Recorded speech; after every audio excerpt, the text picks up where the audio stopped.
Hello everyone, welcome to your lecture on gender sensitization, issues and challenges. This lecture is a part of your paper on gender, media and society. This lecture will highlight the meaning and importance of gender sensitization. It will also discuss the need for gender sensitization in the context of family, education and workplaces for a meaningful life. Defining gender sensitization. One of the major lacuna in our social organization is the prevalence of gender-based discrimination in different walks of life, be it social, economic or political. Gender discrimination refers to biased treatment of women or girls as well as men and boys, which in turn is a consequence of deep-rooted normative beliefs about usual traits, behaviors and roles of women and men. Such beliefs are learned since childhood and passed down through generations such that people come to recognize these as given and obvious facets of gender identities. For instance, the fact that women have typically performed the task of rearing children have resulted in the stereotype that women are by nature nurturing and caring, and hence the only appropriate role for them is care work. In similar manner, people tend to develop inflexible ideas about what is feminine and what is masculine. Eventually, such stereotypes get implicated in all forms of social institutions and organizations like family, community and state. Indeed, such stereotypes can be observed anywhere: educational institutions, workplaces, religious institutions, sports and cultural events. Need for gender sensitization. A major concern in the context of gender stereotypes are that these often operate in a subtle manner because these are considered as obvious truths, to the extent that it becomes extremely difficult, if not impossible, to even reckon and decode these stereotypes. Most often, these are practiced unconsciously and unknowingly. For example, unequal wages given to women for doing equal and similar work as done by men is a common practice in labor markets the world over. Often, such unequal wages are justified on the grounds that women lack the requisite skill. They prioritize family work over career. They are suited for soft jobs compared to men. Their earnings are secondary source of income for the household, so on and so forth. Such stereotypes are underlain by the assumption that women are homemakers and men are the breadwinners for the family, which actually place women in a secondary position in the labor market. Although women are mostly victims, individuals of any gender stand disadvantaged in the face of such overwhelming stereotypes. In order to address these stereotypes, one needs to be gender sensitive, which basically means being informed about the gender equality concerns and act accordingly. To this end, gender sensitization is an important tool which help in raising awareness about such stereotypes and inequalities and cultivate a disposition to behave in a gender sensitive manner. Thus, sensitization of gender is about changing behavior and instilling empathy into the views that we hold about our own and the other genders. It assists people in analyzing their personal point of view and opinions and questioning the actualities they believed they know. Needless to mention that gender sensitization is an imperative not only for the development of sensitive individuals but also of a society that is devoid of sexist biases. It is, however, important to mention here that gender sensitivity does not pit women against men. Rather, it inculcates an open-mindedness which allows an individual to unpack the unseen nuances of gender constructions, determine the validity of such generalized constructions, and widens the horizon of life choices for both women and men. Importance of gender sensitization.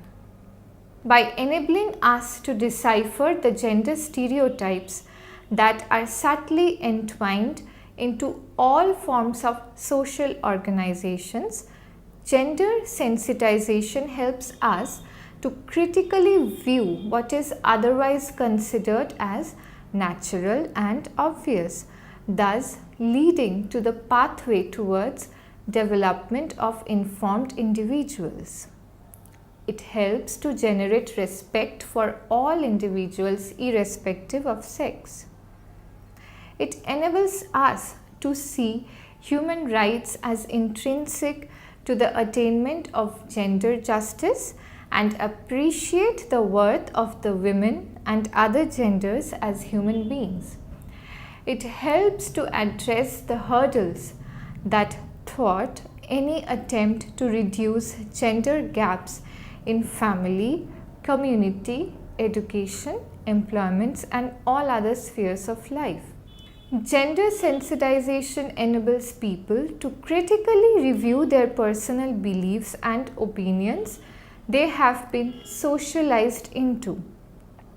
That said, it is important to flag few gender issues which one should be conscious about for being an informed and gender sensitive individual. These are as follows: sex and gender, gender ideals and stereotypes, gender roles, role of family.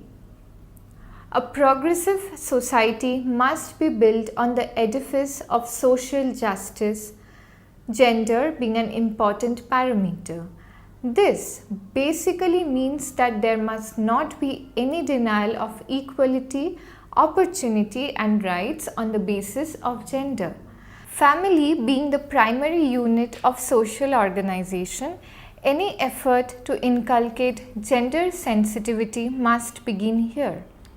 In the third world countries in general and India in particular, gender discrimination within the families is rampant and is manifested through son preferences, denying the girls of the right to proper food, nutrition, education and health, unequal access to economic resources based on gender, and inflexible gender roles whereby men are seen as the primary breadwinners and women as mothers, homemakers and caregivers.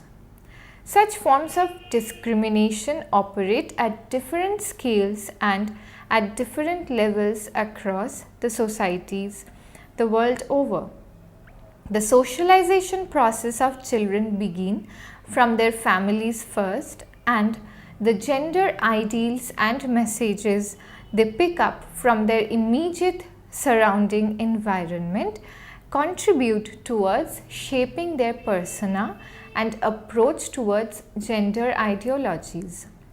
Girls or women come to accept their position as inferior to that of the boys or men, while the latter being considering themselves as superior to the former. The persuasion experienced at home, along with the previously existing social disparity between men and women, lead to re-entrenchment of patriarchal ideologies in the society.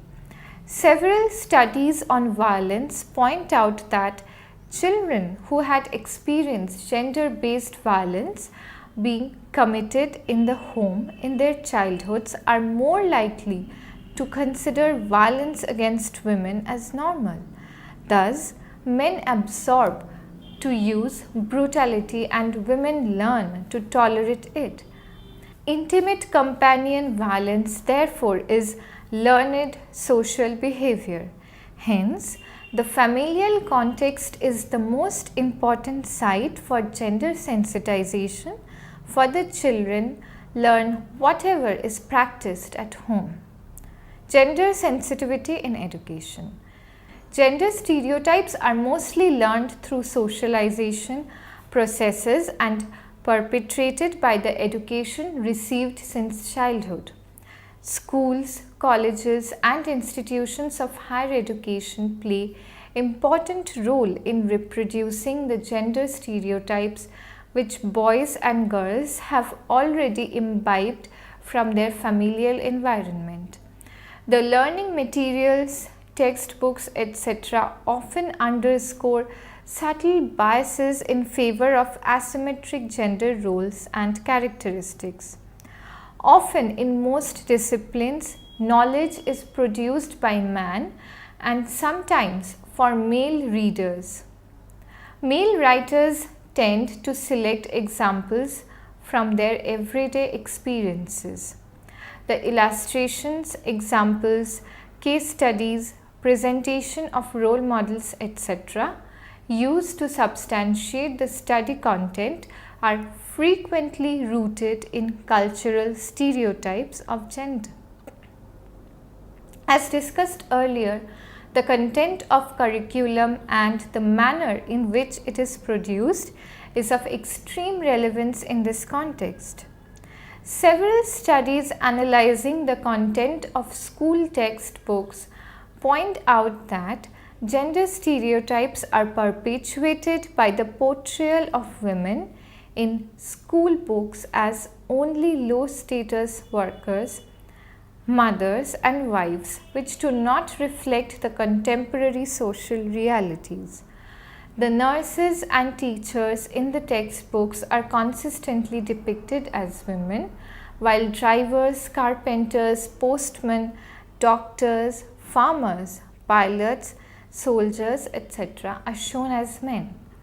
These textbooks thus reinforce the stereotypical notion that men have much wider access to public sphere, while women's access is limited and is merely a reflection of their caregiving roles. Also, it has been highlighted that the language in which the contents are written sometimes does not cater to the call for gender inclusivity. In fact, such language frequently hinges on perpetuating gender stereotypes. Some eco-feminists, while exploring the symbolic association between women and nature, which is rampantly visible in art, literature, religion, etc., observe that there are subtle linguistic connections between the two. In fact, many literary critics claim that patrilineal concepts of women and nature warrant a two-pronged rape and domination of the earth and the women who live on it. Some ecofeminists have highlighted the characteristic connections between naturist and sexist articulation, that is, language that inferiorizes women, and non-human disposition by accustoming women and feminizing nature. For instance, there are anxieties about if sex-gendered speech used to narrate Mother Nature is potentially liberating or simply a rationale for the continued subordination of women. The claim is that language that so feminizes nature and naturalizes women describes, reflects and perpetuates the domination and inferiorization of both. It has been argued that the education curriculum must be extricated from all forms of sexist biases. The school curriculum should include lessons on psychological and physiological changes of adolescence such that the boys and girls become aware of their bodies. They should also be educated about the difference between sex as biological and gender as social construct. Education must enable them to understand the various facets of gender discrimination in our societies, question the stereotypical construction of masculinity as well as femininity, and refrain from engaging in any form of sexual conquests. Fortunately, many business publishers now include instruction writings on gender sensitive lines into their common guidelines for authors. In some countries, guidelines for producing gender sensitive learning materials have also been issued by concerned public bodies. The South African Institute for Distance Education issued certain instructions which is to be applied while creating anti-sexist teaching materials. Firstly, 3 important points were considered: language, content, and use and layout of graphics and pictures, endorsing powerful role models so that women, specifically black working class women, can relate positively. Women should be highlighted as the able decision makers involving in the important matters that hampers their lives. The instructions also stated upon the use of language that should not degrade or totally ignore women, such as words like chick, mankind, etc., and the matter to be presented in a manner as to increase women's self-image, particularly the black women.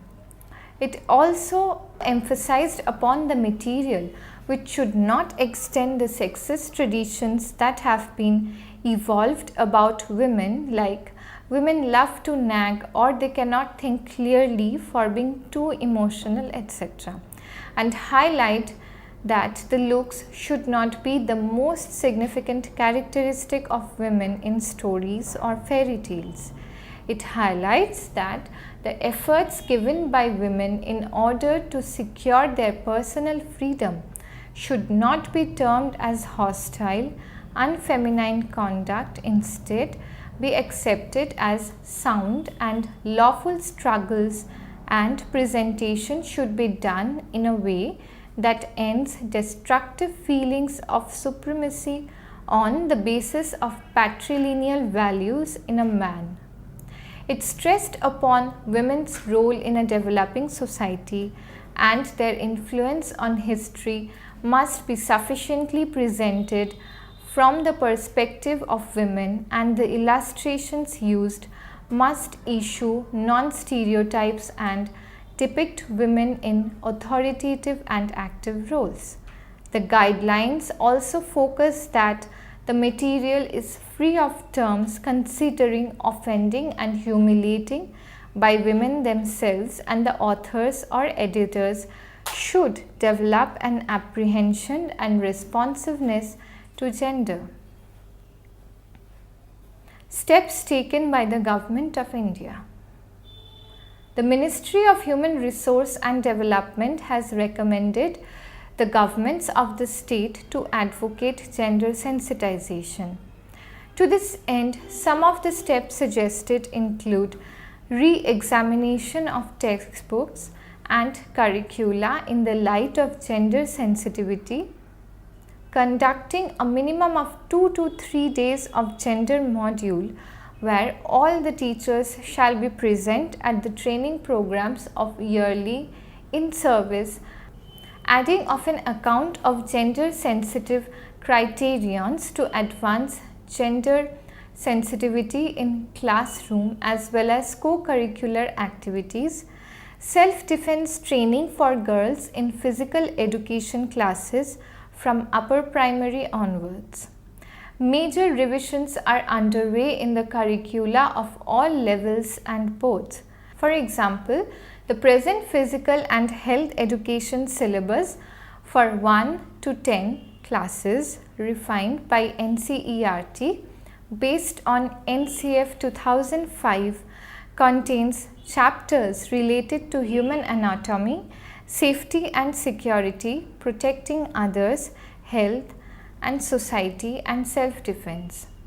Introduction of gender studies and value-based education has also been proposed under the school syllabus. The CBSE is also undergoing for the introduction of modules based on gender sensitization to equip teacher and assist students accord with stereotyping concerning women from an early age. Program of master trainer for analyzed and stimulated nodal teachers and stimulated counselors, gender sensitive trainers or teachers. Copy and students activity cards from classes 1 to class 12. Apart from this, a task force was also constituted by UGC in 2013 January to analyze the standards for confirming women's safety on varsity campuses and programs on the topic of gender sensitization.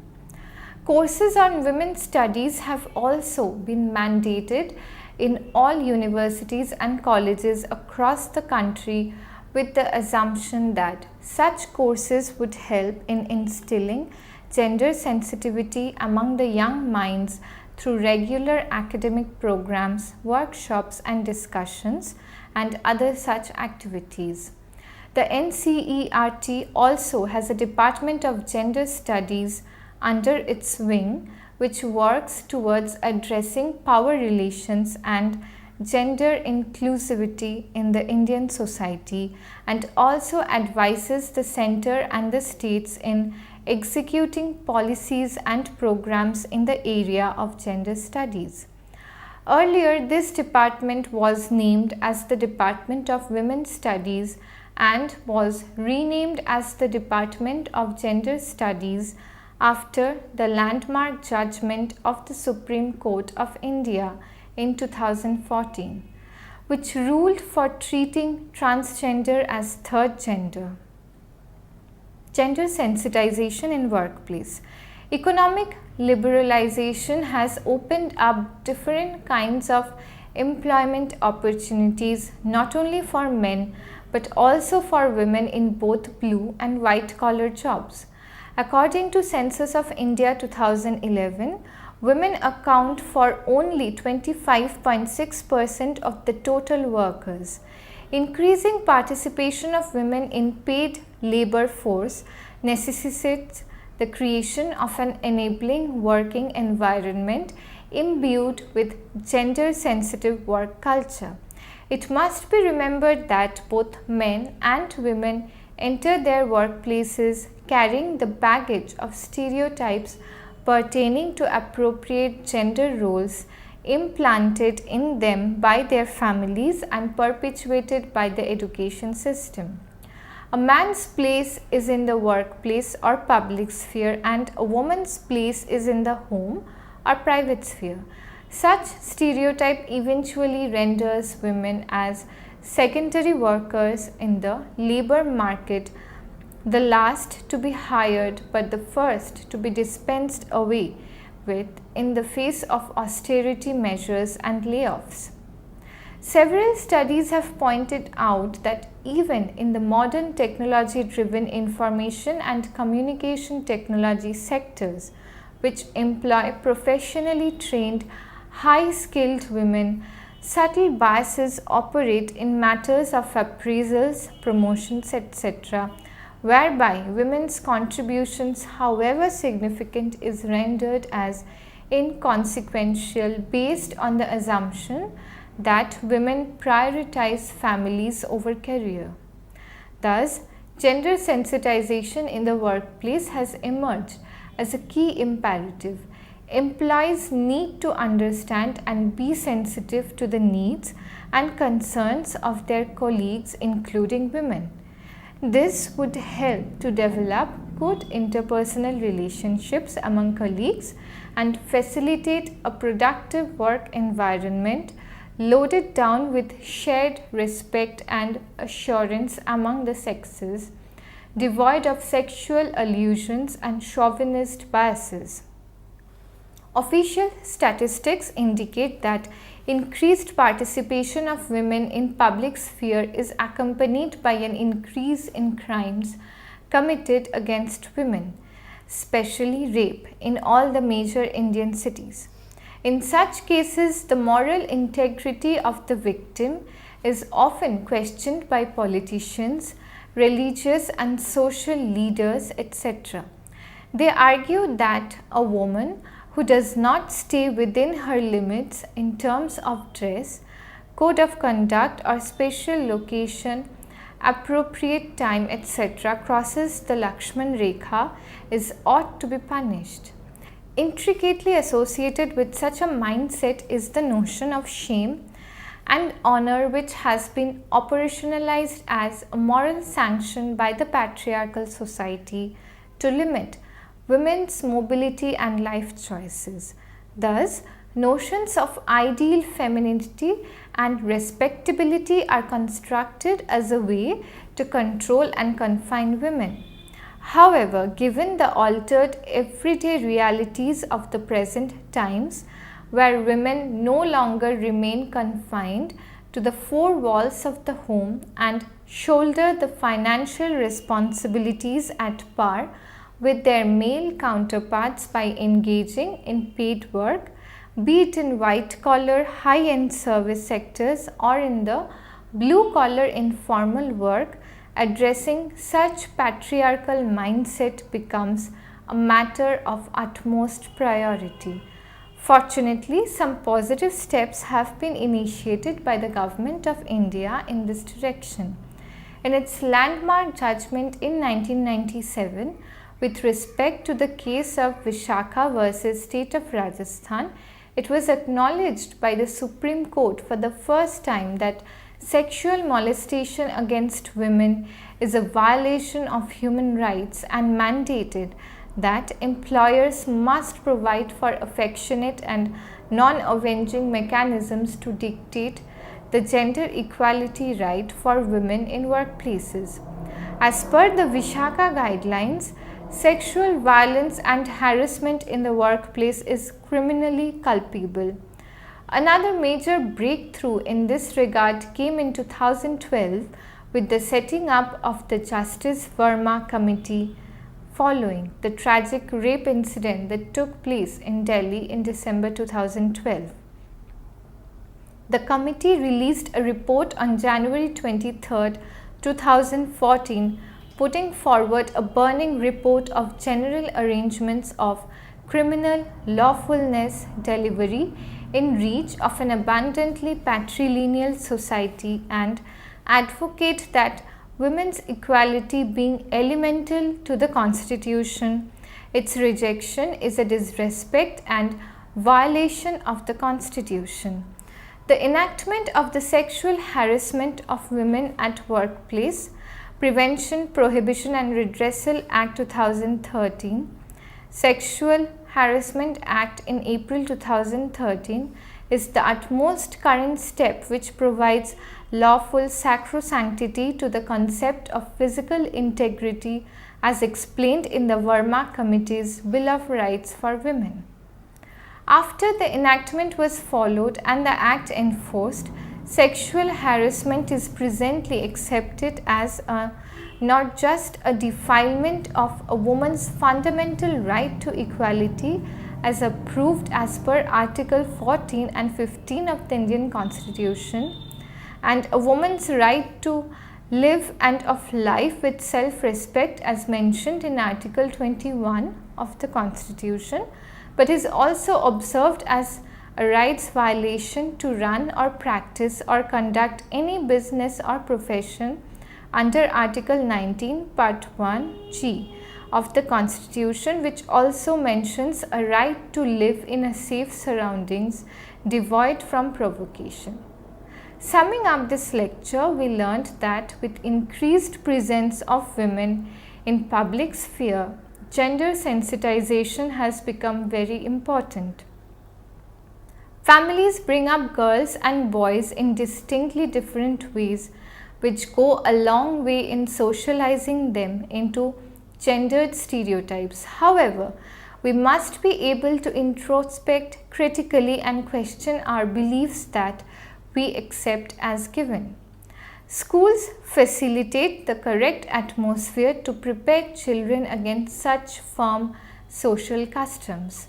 School curriculums should include gender education so that boys and girls can absorb gender sensitive values.